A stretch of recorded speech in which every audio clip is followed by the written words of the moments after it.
வணக்கங்க. நான் உங்க சமையல்காரர் பொண்ணு. இன்னைக்கு நம்ம சமையல்காரர் பொண்ணுல பார்க்க போறது மிளகு ஆட்டி வச்ச கொங்குநாட்டு உருளைக்கிழங்கு குழம்பு. இட்லி தோசை பணியறதுக்கு ரொம்ப சூப்பரா இருக்கும்.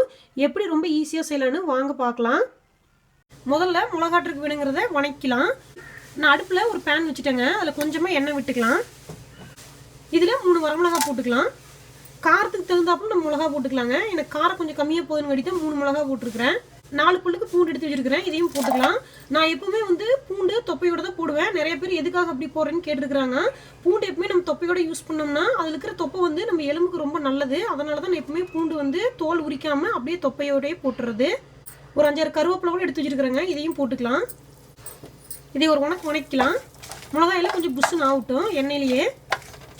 இது நல்லா வணங்கிருச்சுங்க. மிளகாயெல்லாம் நல்லா புஷ்ஷுன்னு எந்திரிச்சு வந்துருச்சு. இதில் ஒரு பெரிய வெங்காயத்தை கொஞ்சம் மீடியம் சைஸில் கட் பண்ணி வச்சிருக்கிறேன். இதை போட்டுக்கலாம். வெங்காயம் பார்த்தீங்கன்னா இந்த சைஸில் நான் ஒரு வெங்காயம் போட்டிருக்கிறேன். சின்ன வெங்காயம் போடுற மாதிரி இருந்தோம்னா ஒரு 20-25 வெங்காயம் போட்டிங்கன்னா கரெக்டாக இருக்கும். இதுக்கு கொஞ்சம் உப்பு போட்டுக்கலாங்க. வெங்காயத்தை நல்லா வணக்கி விட்டுறலாம். கொஞ்சம் வெங்காயம் நல்லா வேகணும்னு. இப்போ வெங்காயம் நல்லா வணங்கிடுச்சுங்க. இதில் ஒரு தக்காளி கட் பண்ணி வச்சுருக்கிறேன். இதையும் போட்டுக்கலாம். தக்காளி பார்த்தீங்கன்னா இந்த சைஸ்க்கு நல்லா பெருசாக ஒரு தக்காளி போட்டுக்கிறேன். நல்லா பழுத்த தக்காளியே போட்டிங்கன்னா குழம்புக்கு டேஸ்ட் நல்லாயிருக்கும். தக்காளியும் நல்லா வேகட்டுங்க. நல்லா வணக்கி விட்டுறலாம். கொஞ்சம் குழஞ்சி வேகணும் தக்காளி.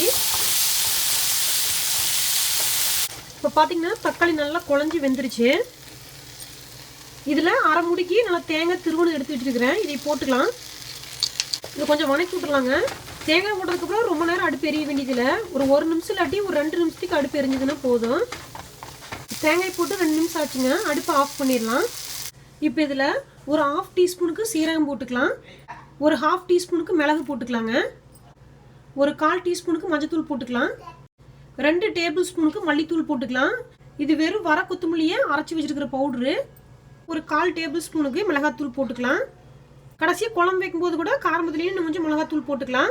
இது கொஞ்சம் நல்லா ஆறட்டுங்க. அதுக்கப்புறம் இதை நம்ம மிக்சியில் போட்டு நல்லா மையாட்டம் அரைச்சி எடுத்துக்கலாம். நல்லா ஆறிடுச்சுங்க. மிக்சி ஜாரில் போட்டு நல்லா அரைச்சிக்கலாம். இதில் நம்ம தக்காளி போட்டுருக்கிறதுக்கு அதுவே தண்ணி விடும். அதனால் முதல்லையே தண்ணி ஊற்றி அரைச்சிங்கன்னா உங்களுக்கு நல்லா மையாட்ட அரை விடாது. அதனால் முதல்ல இதை நல்லா கெட்டியாக அரைச்சிக்கிட்டு வேணும்னா கொஞ்சம் தண்ணி ஊற்றி இன்னும் கொஞ்சம் அரைச்சிக்கலாம். பார்த்தீங்கன்னா இது நல்லா மையாட்ட அரைச்சிருக்கிறேன். இந்த மாதிரி சாந்து அரைச்சி ஊற்றி குழம்பு வைக்கும்போது நம்ம தருதருன்னு அரைக்கக்கூடாதுங்க. நல்லா மையாட்ட அரைச்சிட்டிங்கன்னா தான் குழம்பு நல்லா டேஸ்ட்டாக இருக்கும். இதை தாளிச்சு விட்றலாம். அதுக்கு அடுப்பில் நான் ஒரு வடசட்டி வச்சுட்டேன். இதில் எண்ணெய் விட்டுக்கலாம். நல்லெண்ணெய் இல்லாட்டி கடலெண்ணெய் ஊற்றுங்க. இந்த மாதிரி குழம்புக்கு நல்லாயிருக்கும். இதில் கொஞ்சோண்டு கடுகு போட்டுக்கலாம். இதில் கொஞ்சோண்டு வெங்காயம், ஒரு வரமிளகாய், ஒரு 5-6 கருவேப்பிலை வச்சுருக்கிறேன். இந்த கடுகு நல்லா பொரியுதுங்க. இதை போட்டுக்கலாம். பெரிய வெங்காயத்துக்குள்ள ஒரு 3 சின்ன வெங்காயத்தை வெட்டி போட்டிங்கனாலும் நல்லாயிருக்கு. வெங்காயம் நல்லா வணங்கிடுச்சு. அரைச்சி வச்சுருக்கிற சாந்து இதில் ஊற்றிக்கலாம். இப்படியே ஒரு 2 நிமிஷத்துக்கு இந்த எண்ணெயிலேயே இந்த சாந்து நல்லா வணங்கிட்டுங்க. அப்போ தான் உங்களுக்கு சீக்கிரமாக தண்ணி ஊற்றி கொதிக்க வச்சிங்கன்னா எண்ணெய் பிரிஞ்சு இந்த சாந்தோட பச்சை வாசனையெல்லாம் போகும். ஒரு 2 நிமிஷத்துக்கு அடுப்பு கம்மி பண்ணிக்கோங்க. இந்த சாந்து அப்படியே வேவிட்டு ஒரு 2 நிமிஷம் நல்லா இந்த சாந்து வணங்கிடுச்சுங்க. இப்போ மிக்சி ஜாரை கழுவி இதுக்கு தேவையான அளவுக்கு தண்ணி ஊற்றிக்கலாம். குழம்புக்கு தேவையான அளவுக்கு உப்பு போட்டுக்கலாங்க. இதை நல்லா கலக்கி விட்டுறலாம். குழம்பு வைக்கும்போது நல்லா இலக்கமாக வைக்கணுங்க. அப்புறம் இது நல்லா கொதிச்சதுன்னா கொஞ்சம் கெட்டியாகிக்கும் குழம்பு. அதனால் நல்லா இலக்கமாக வச்சுக்கணும். இப்போ உப்பு காரம் கரெக்டாக இருக்குதுன்னு பார்த்துக்கலாம். காரம் பதிலினா கொஞ்சம் மிளகாத்தூள் கூட நீங்கள் போட்டுக்கலாம். இப்போ உப்பு காரமெல்லாம் செக் பண்ணிட்டேங்க. எல்லாம் கரெக்டாக இருக்குது. மூடி போட்டு வச்சிடலாம். ஒரு 1/4 மணி நேரம் நல்லா கொதிக்கிட்டு எண்ணெயெல்லாம் தனியாக பிரிஞ்சு வந்துடணும். அந்தளவுக்கு இந்த குழம்பு நல்லா கொதிக்கணுங்க.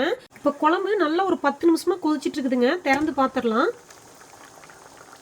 பார்த்தீங்கன்னா ஓரளவுக்கு எண்ணெயெல்லாம் பிரிஞ்சு வந்துருச்சு. கொதிக்க வைக்கிறதுக்கு முன்னாடி குழம்பு பார்த்தீங்கன்னா நல்லா இலக்கமாக இருந்துச்சு. இப்போ ஓரளவுக்கு கெட்டியாகிடுச்சு. இந்த மாதிரி 1.5 உருளைக்கிழங்க நல்லா வேக வச்சு தோல் உரிச்சு எடுத்து வச்சுக்கிறேங்க. இதை கொஞ்சம் பொடிச்சு நம்ம குழம்புக்குள்ளே போட்டுக்கலாம். ரொம்ப சின்ன சின்னதாக உடச்சி போட வேண்டாம். ஓரளவுக்கு பெருசாகவே போடுங்க. இனி ஒரு 5 நிமிஷம் நம்ம குழம்பு கொதிக்க வைப்போம். அப்படி கொதிக்க வைக்கும்போது இந்த உருளைக்கிழங்கெல்லாம் அதுவே கொஞ்சம் கரைஞ்சிக்கும். அதனால் ஓரளவுக்கு மீடியம் சைஸில் உடச்சி போடுங்க. ரொம்ப பொடிச்சு போட்டோம்னா இந்த 5 நிமிஷம் குழம்பு கொதிக்கும் போது உருளைக்கிழங்கெல்லாம் கரைஞ்சி போயிடும். சாப்பிட்றப்ப நம்மளுக்கு கிழங்கு கிடைக்காது. கொஞ்சம் நிதானமாக ஒரு கலரி விட்டுருங்க. இப்போ இதை மூடி போட்டு வச்சிடலாம். இனி ஒரு 5 நிமிஷத்துக்கு மட்டும் குழம்பு கொதிக்கிட்டுங்க. அதுக்கப்புறம் நம்ம அடுப்பை ஆஃப் பண்ணிக்கலாம். இப்போ 5 நிமிஷம் குழம்பு நல்லா கொதிச்சிருச்சுங்க. திறந்து பார்க்கலாம். உருளைக்கிழங்கு குழம்பு ரெடி ஆயிடுச்சு. அடுப்பை ஆஃப் பண்ணிடலாம். குழம்புல பார்த்தீங்கன்னா எண்ணெயெல்லாம் நல்லா பிரிஞ்சு மேலே வந்துருக்குது பாருங்க. இப்படி இருக்கும்போது தான் மிளகோட பச்சை வாசனையெல்லாம் போயிட்டு குழம்பு நல்லா டேஸ்ட்டாக இருக்கும். இன்னைக்கு எங்கள் வீட்டில் சுட சுட சூப்பரான இட்லியோட கொங்கு நாட்டு உருளைக்கிழங்கு குழம்பு ரெடியாக இருக்குது. இவ்வளோதாங்க, சூப்பரான உருளைக்கிழங்கு குழம்பு ரெடி ஆயிடுச்சு. இது ரொம்ப சூப்பராக இருக்கும். நாங்கள் எங்கள் ஊர் சைடெலாம் பார்த்தீங்கன்னா ஏதாவது தீபாவளி இல்லாட்டி பொங்கல் நோம்பி அன்னைக்கெலாம் பார்த்தீங்கன்னா காலையில் டிஃபன் செய்யும்போது இந்த மாதிரி குழம்பு தான் வைப்பாங்க. நோம்பி அன்னைக்கு இந்த மாதிரி குழம்பு வச்சாங்கன்னா அந்த நோம்பியே களை கட்டிடும், அந்த அளவுக்கு இருக்கும். கண்டிப்பாக நீங்களும் உங்கள் வீட்டில் இந்த கொங்கு நாட்டு ஆட்டி வச்ச உருளைக்கிழங்கு குழம்பு செஞ்சு பாருங்க. இது இட்லி தோசை பணியாரத்துக்கு ரொம்ப அருமையாக இருக்கும். கண்டிப்பாக எப்படி இருந்துச்சுன்னு உங்கள் கமெண்ட்ஸ் எனக்கு சொல்லுங்கள். இந்த வீடியோ உங்களுக்கு பிடிச்சிருந்துச்சுன்னா சமையல்காரர் பொண்ணுக்கு சப்ஸ்கிரைப் பண்ணுங்கள். நான் இன்னொரு சூப்பரான வீடியோவோட உங்களை சந்திக்கிறேன். தேங்க்யூங்க.